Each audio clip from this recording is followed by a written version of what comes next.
Welcome to the Slop Farm. Enjoy the video.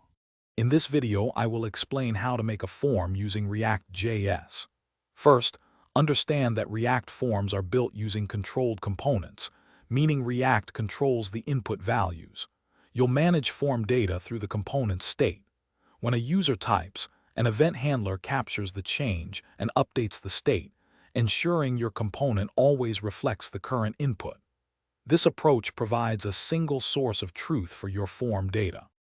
To manage input changes effectively, you'll typically use the useState hook to declare state variables for each input field. A common practice is to create a single, generic handler function that can manage changes across multiple inputs.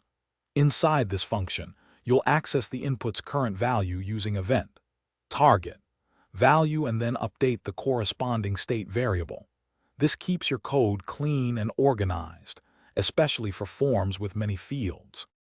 When a user submits your form, prevent the browser's default submission using event. Prevent default in your handler.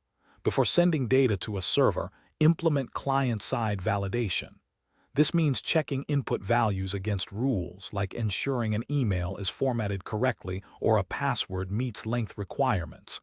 If validation fails, display clear error messages to guide the user. This ensures a smooth user experience.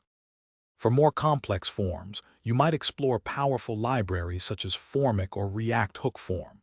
These tools streamline state management, validation, and submission, saving you significant development time. Remember, while client-side validation enhances user experience, server-side validation is essential for robust data integrity and security. Always validate data on the backend too. And hey, if you're looking to upgrade your home tech, check the description for a link to the Echo Dot smart speaker and other great deals. Thanks for watching. Consider subscribing if we helped you today.